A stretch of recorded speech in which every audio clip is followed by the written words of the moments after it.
Your money हाजिर है एक बार फिर से आपके पर्सनल फाइनेंस से जुड़े तमाम सवालों के जवाब देने के लिए। नमस्कार, मैं हूं कविता थपलियाल और आप भी अगर मुझसे mutual fund, insurance, credit card, loan या फाइनेंशियल प्लानिंग से जुड़ा हुआ कोई भी सवाल पूछना चाहते हैं तो अपना सवाल आप व्हाट्सएप कर सकते हैं अपने नाम के साथ, और आप चाहें तो mf@moneycontrol.com हमारी वेबसाइट, हमारा ईमेल आईडी है जहां पे आप अपना सवाल भेज सकते हैं अपने कॉन्टैक्ट नंबर, लोकेशन के साथ, या फिर @kavita.th ट्विटर आईडी पे भी अपना सवाल आप भेज सकते हैं। लेकिन हम आगे बढ़ते हैं, देखते हैं क्या है खास आज योर मनी में।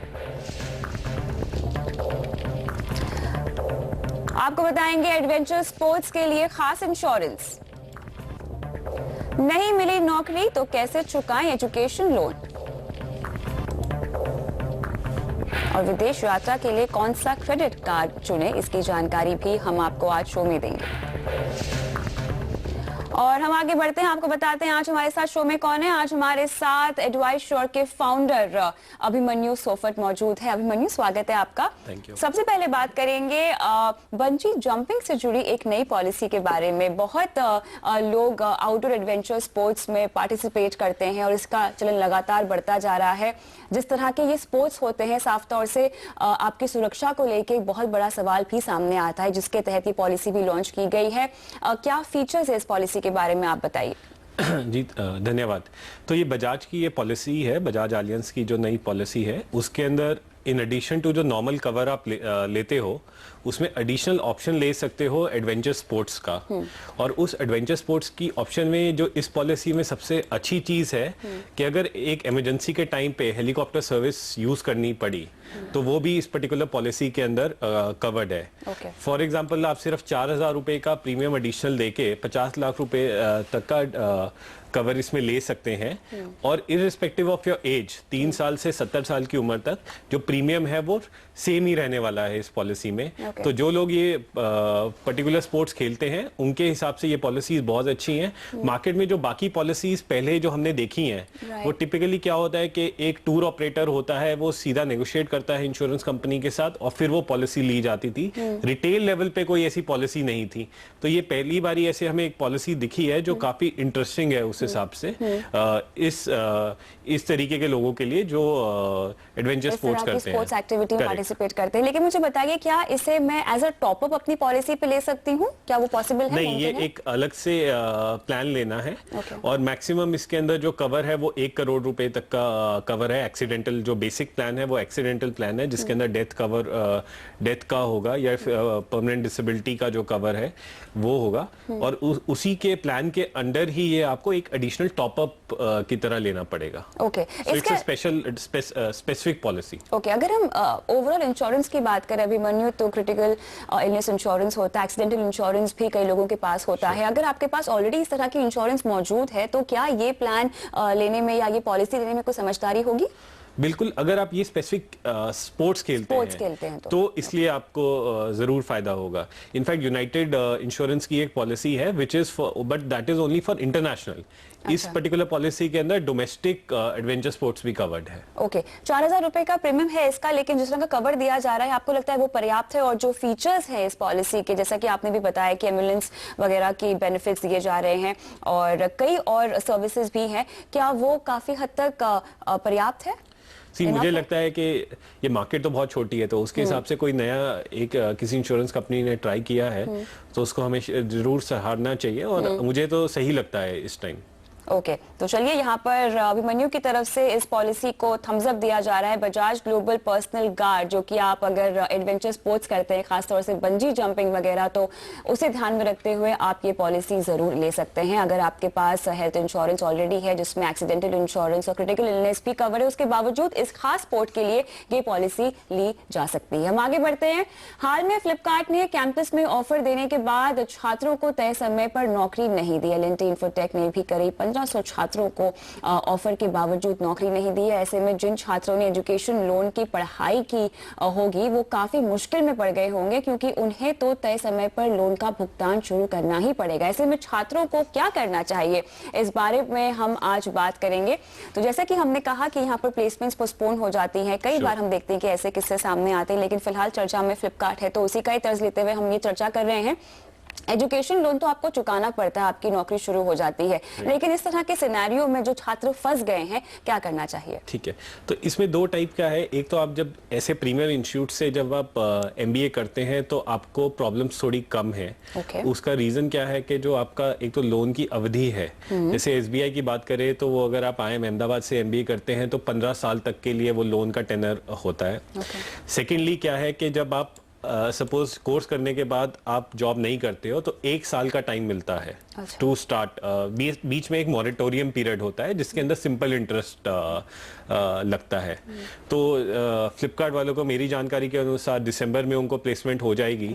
तो कोर्स उनका अभी खत्म हो रहा होगा, तो मुझे नहीं लगता उनको कुछ प्रॉब्लम आने वाली है। जब आप लेकिन अगर कोई इतनी बड़े इंस्टीट्यूट से नहीं हो एफिलिएटेड तब क्या होगा?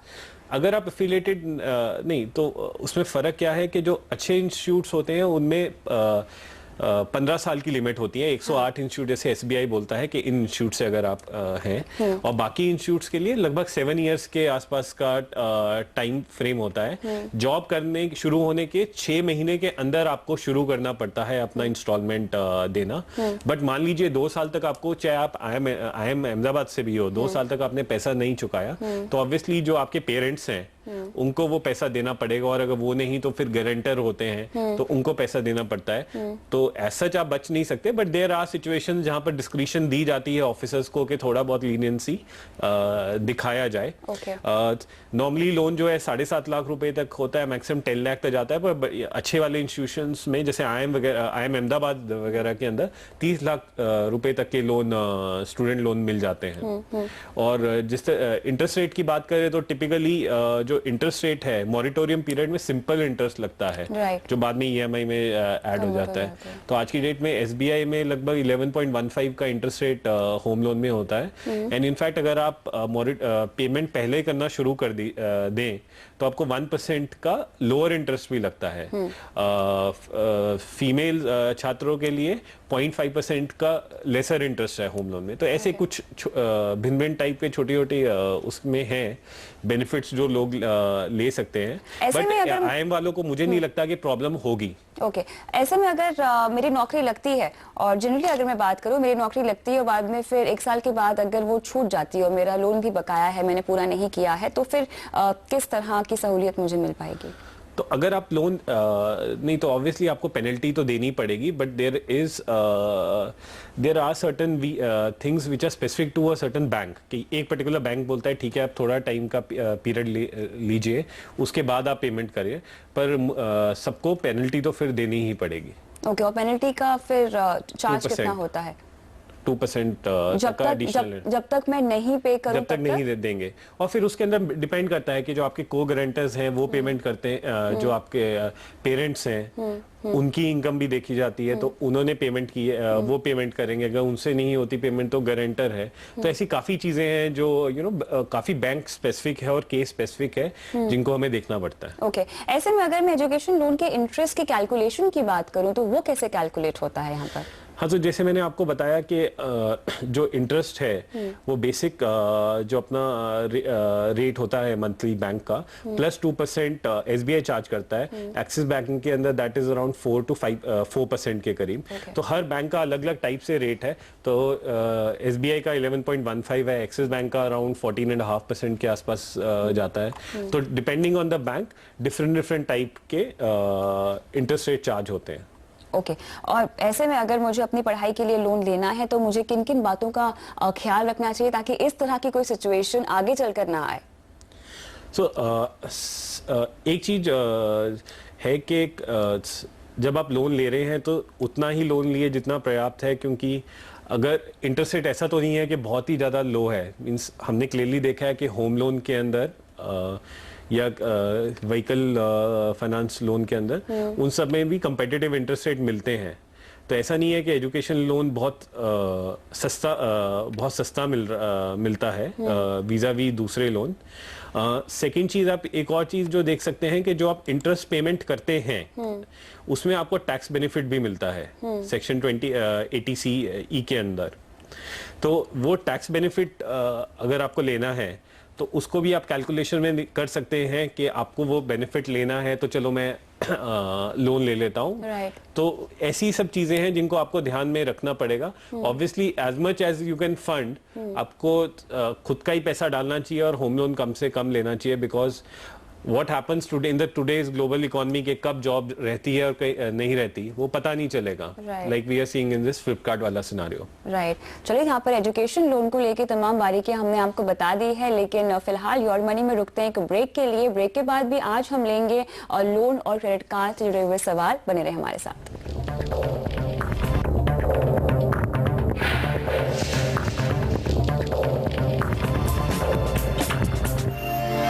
योर मनी में आज हम दे रहे हैं लोन और क्रेडिट कार्ड से जुड़े तमाम सवालों के जवाब, और हम आगे बढ़ते हैं, लेते हैं पहले दर्शक का सवाल। अमर का सवाल आया है ईमेल के जरिए। ये पूछ रहे हैं कि होम लोन इंश्योरेंस एक तो होता क्या है और कौन कौन से बैंक या कंपनियां होम लोन इंश्योरेंस प्रोवाइड करती है, इसको लेने से पहले क्या क्या बातों का हमें ख्याल रखना चाहिए। बहुत ही अच्छा सवाल है देखा जाए तो। अमर ही नहीं, इनसे जुड़े हुए तमाम दर्शक जो कि होम लोन इंश्योरेंस के बारे में जानते भी नहीं होंगे, शायद अब इन्हें पता चल पाएगा।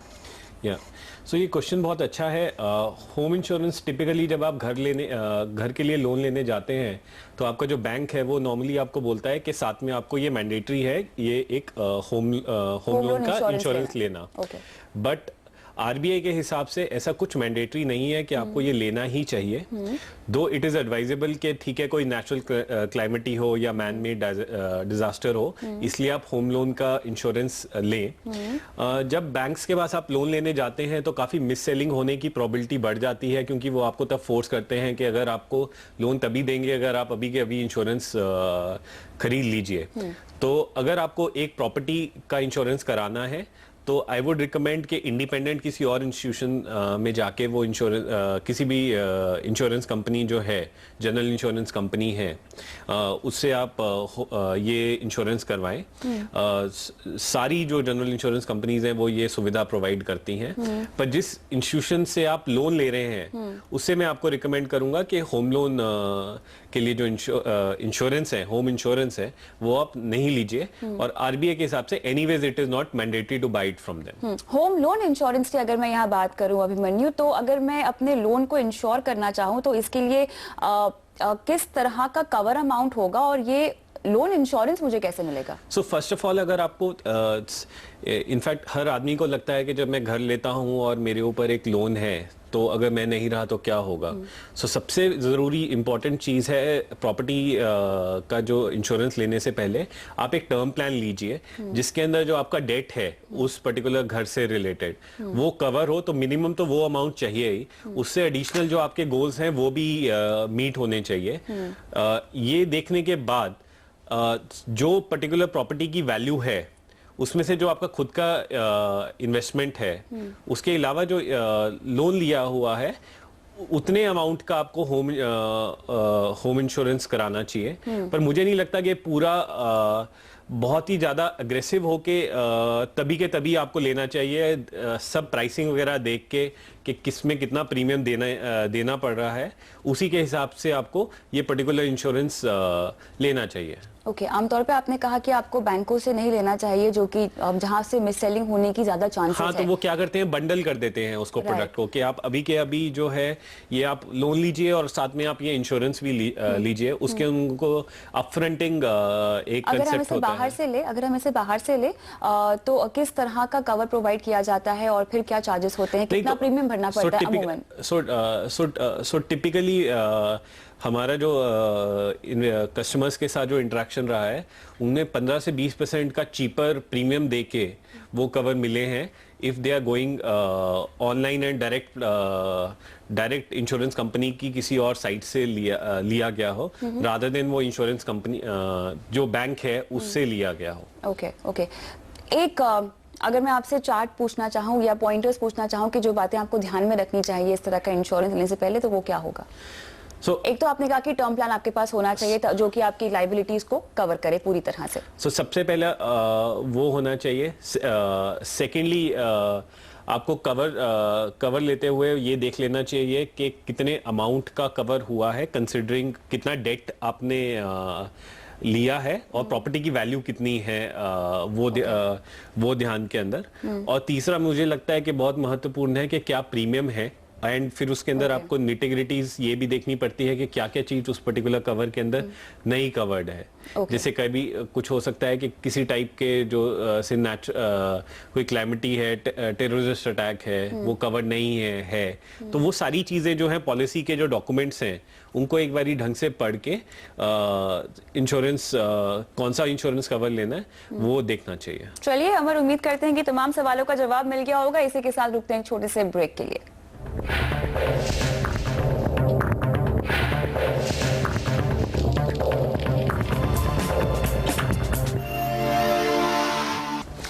में आगे बढ़ते हैं और अब लेते हैं अगले दर्शक का सवाल, जो कि प्रीति अपना सवाल हमें ईमेल के जरिए पूछ रहे हैं और इन्हें अपने लिए लोन लेना है। पूछ रही हैं कि गोल्ड लोन लेने में समझदारी होगी या इन्हें अपने लिए पर्सनल लोन लेना चाहिए। बहुत सारे दर्शक सवाल पूछते हैं और जिस तरह से हम गोल्ड की कीमतों को ऊपर जाता हुआ देख रहे हैं, साफ तौर से सब टेम्पटेड होंगे कि उन्हें गोल्ड लोन ही लेना चाहिए बजाय पर्सनल लोन के। दोनों लोन को मैं चाहूंगी कि आप समझाइए दर्शकों को, और इंटरेस्ट रेट के लिहाज से और चुकाने की अवधि के लिहाज से कौन सा लोन बेटर होगा। तो जैसा कि देखा जाता है कि गोल्ड का रेट बढ़ रहा है, but at the same time there is lot of emotional attachment जो लोगों को होती है। तो अगर आपको बहुत ज़्यादा इमोशनल अटैचमेंट है तो ऑब्वियसली पर्सनल लोन लेना उन तरीके के लोगों के लिए बेटर हो सकता है। लेकिन अटैचमेंट के पीछे उन्हें कई बार ये भी होता है कि गोल्ड हमारे घर में पड़ा हुआ है और उसका इस्तेमाल नहीं हो रहा, बस हम इकट्ठा करके हमने रखा हुआ है उसको।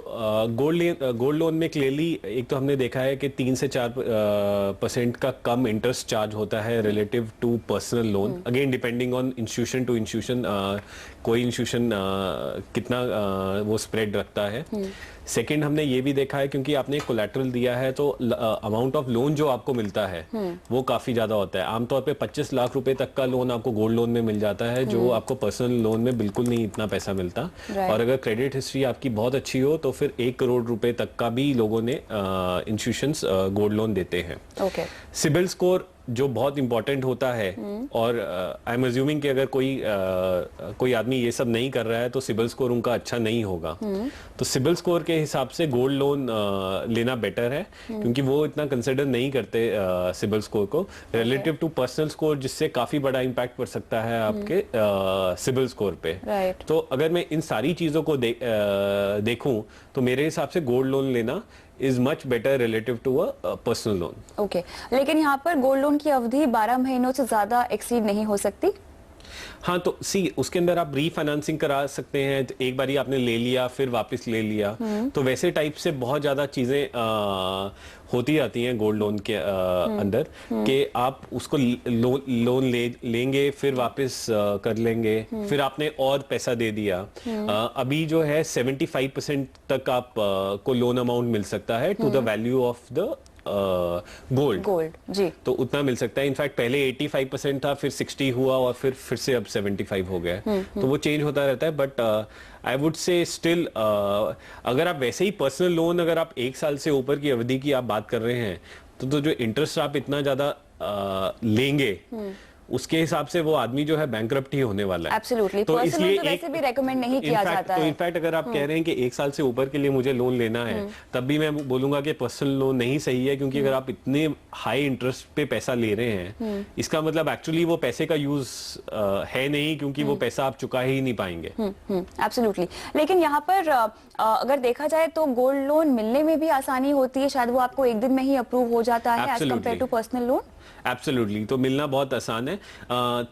काफी जगह जो बैंक्स हैं वो इंस्टेंट पर्सनल लोन, अगर आप ऑलरेडी आपका अकाउंट है तो वो सब ये सर्विस प्रोवाइड करते हैं, जिसके अंदर आपको पर्सनल लोन एकदम से भी मिल जाए। बट मुझे लगता है कि अगर दोनों का कंपैरिजन किया जाए तो gold loan is much better. Personal loan तभी लेना चाहिए अगर बहुत ही ज्यादा सिचुएशन खराब है और आपके पास गोल्ड नहीं है। ओके, तो यहाँ पर लोन चुकाने की अवधि भले ही कम हो, लेकिन यहाँ पे 0 प्रीपेमेंट चार्जेस होते हैं मेरे ख्याल से गोल्ड लोन के लिहाज से अगर देखा जाए, और अगर इंटरेस्ट रेट के हिसाब से देखा जाए तो भी पर्सनल लोन से कहीं गुना बेहतर है गोल्ड लोन। तो चलिए प्रीति, आपके सवाल का जवाब दे दिया है हमने। अगर आप कंफ्यूज हैं अभी भी तो आपको गोल्ड लोन ही लेना चाहिए। बहुत बहुत शुक्रिया अभिमन्यु आज शो पे आने के लिए।